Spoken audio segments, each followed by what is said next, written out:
Jangankan Ito sebagai buruh junta dan Lai sebagai Huta Barat. Orang sengaja saya layani gratis.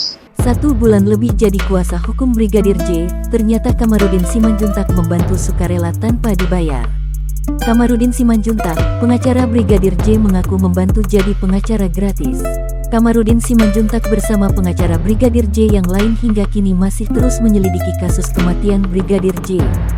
Belum lama ini Kamarudin Simanjuntak menjelaskan bahwa keluarga Brigadir J terkendala masalah ekonomi untuk membayar sang pengacara. Ayah almarhum kebetulan sudah tidak bekerja, mungkin karena pengaruh pandemi.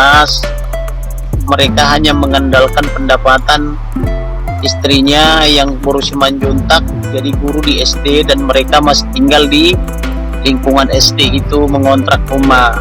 Ia melanjutkan kini ayah Brigadir J sudah tak bekerja lagi, hanya mengandalkan pendapatan sang istri. Kamarudin mengatakan bahwa hal tersebut menjadi beban bagi keluarga Brigadir J, terlebih kini adik Brigadir J tengah berkuliah yang membutuhkan biaya besar. Kendati demikian, Kamarudin Simanjuntak menegaskan bahwa dirinya melayangkan kasus ini dengan gratis tanpa dibayar apapun.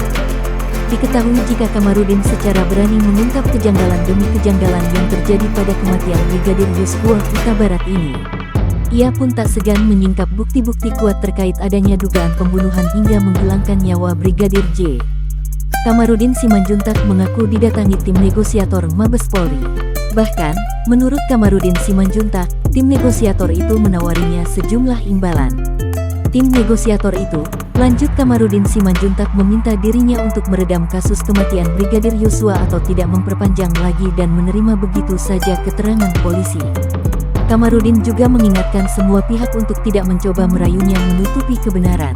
Sebagaimana diketahui, kasus kematian Nofriansyah Yosua Huta Barat atau Brigadir J diduga terjadi di kawasan kediaman Irjen Verdi Sambo, Duren 3, Jakarta Selatan. Hingga kini, total ada 4 tersangka di kasus ini, yakni Verdi Sambo, Richard Eliezer, Ricky Rizal, dan Kai. Mungkin anak muda yang sangat ganteng dan tampan, yang sudah punya pacar yang sangat cantik, baru Simanjuntak lagi. Amin. Tergoda dengan nenek-nenek, tidak mungkin itu.